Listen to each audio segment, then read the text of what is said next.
Hi Johnson third graders, welcome back to Math Time with Miss Sear at the kitchen table. Today we're going to be doing lesson 11.4. So on Tuesday you guys did the lesson for perimeter, and remember perimeter is the distance around the figure, so you're adding up all the sides.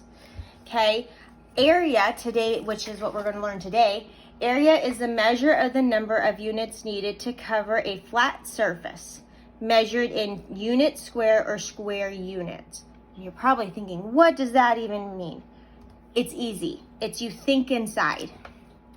So what that means is, here's an example. I have several examples for you. When we did perimeter, we counted all the edges of the outside. For area, which is what we're doing right now, I'm going to go through and it's like I'm going to connect all these dots. Who thought connecting the dots was actually doing math? I'm going to connect all these dots. And now I'm going to go back and I'm going to count all the boxes on the inside. The inside is your area. So to help me, I'm going to label it 1, 2, 3, 4, 5, 6, 7, 8, 9. I have 9 boxes, so therefore my area is 9 square units. And we have to put square because it's area, but we use units because it's not specifically labeled as feet or inches or meters. So if it doesn't have an actual unit, you're just going to write the word unit, but you have to remember to put square units. So if you don't understand that, you're going to stop the video and you go back and rewatch it. But I actually have several examples. So again, here's another figure. I'm going to play connect the dots again. Connect all my dots. 2.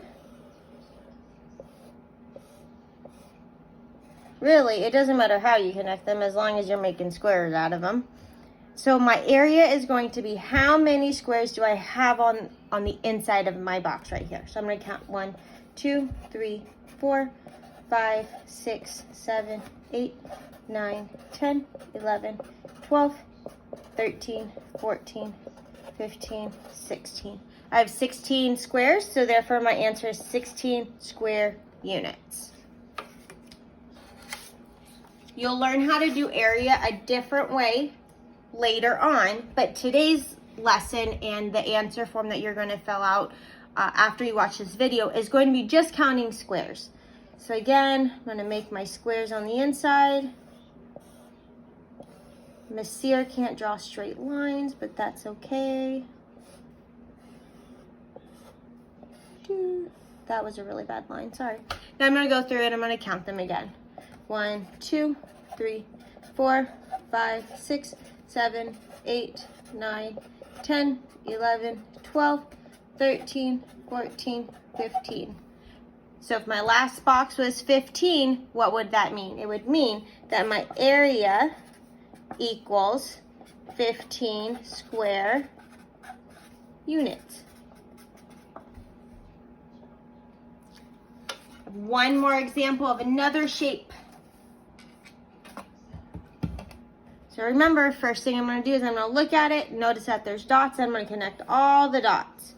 This lesson is just about connecting the dots and counting how many squares are on the inside of the figure.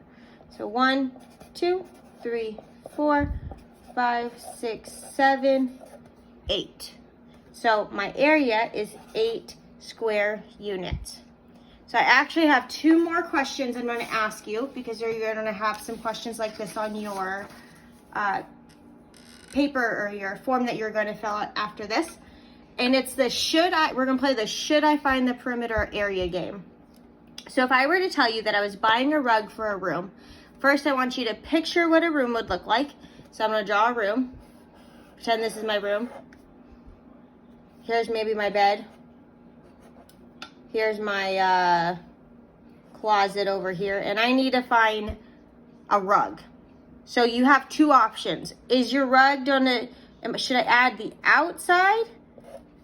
Can you split up a rug to go along the outside? Or are you gonna put the rug on the inside of your room, so on the floor? So if you guess that you're gonna put the rug on the inside, on the floor, you're correct. So that would mean that you need to find the area. You ever heard of the phrase area rug? It means that it's for the rug for the area.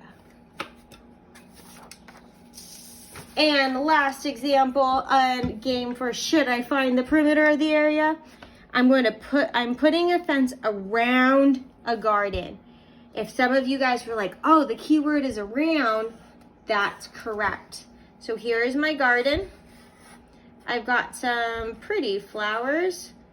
Remember, we're not supposed to make fun of Miss Sears' drawings, but if you are, that's okay. So there's my garden, and I want to put a fence around the garden. I'm not going to put a fence on the inside of the garden, I'm going to put it on the round. So that means I would have to count whatever the measurements are on the outside of my garden. So if you guessed that you should find the perimeter to put in the fence, you're correct. If you have any questions, you can do one of two things. You can go back and rewatch the video to maybe help you understand it a little better, or you can email your teachers. We want you to fill out the form with the questions on it so we know if you're understanding the lesson, and all we ask you to do is try your best. Love and miss you. Be safe.